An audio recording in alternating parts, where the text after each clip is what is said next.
Yo, guys, I hope you're well. So, guys, yesterday at Chatham House, Mark Rutte, who's the head of Nato, the North Atlantic Treaty Organization, he laid down the ground rules for World War III. And he also laid down who the axis of evil, shall we say, should be in the names of Russia, China, North Korea, and Iran. And he also gave us a timescale for World War III. So he was saying 3 to 5 years for all the countries of NATO to get their GDP up to 5% or their defense spending up to 5% and to start building munitions, getting the ammunition and everything else ready.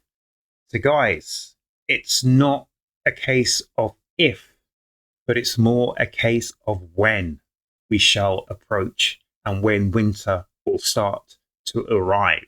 So guys, let's listen to what Mark Rutte had to say. This is just a very short piece. I don't know what he's going to say in this piece, but I saw it live on TV yesterday. So yeah, let's see what he's got to say. The fact is, we need a quantum leap in our collective defense. The fact is, we must have more forces and capabilities to implement our defense plans in full. So more forces and more capabilities to implement the defense plan in full. So is this really a defense plan, or is this a plan for the nations of the world to go to war?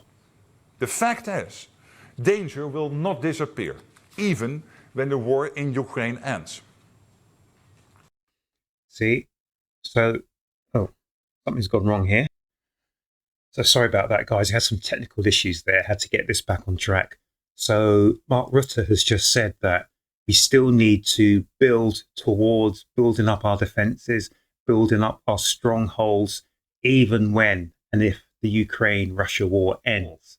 Or, in my opinion, this means that we're not just looking at the Ukraine-Russia war, we're looking at a much further, more widespread war that NATO, the EU, and all these other bodies are looking towards. Our decisions on defense spending are driven by NATO's battle plans and capability targets. They define what forces and capabilities allies need to provide. And last week, NATO defense ministers agreed ambitious new targets. The exact details are classified, but we need a 400% increase in air and missile defense. 400% increase in air and missile defense. So that we need to be building and spending at least 4 times what we're spending now on air defense and missiles. We see in Ukraine how Russia delivers terror from above. So we will strengthen the shield that protects our skies. So guys, there you have it. We are on a war footing. It looks like we know who the adversaries will be. And we know, or we have an idea of the timescale to go into war. So just think about it. And this is just to crystallize your minds. If you have children who are, say, for instance, 13-year-olds, teenagers, so by the time this war starts, they will be eligible to fight in any war. And potentially they will be commissioned to fight in a war. Did I say commissioned? I meant conscripted to fight in a war. So yeah, just be aware that war is coming, winter is coming, and there is little to nothing we can do to stop this. But I've had a thought about this as well, guys. So why is NATO, why is the EU, why are all these countries, why are these organizations so intent on a war? And I've thought about it.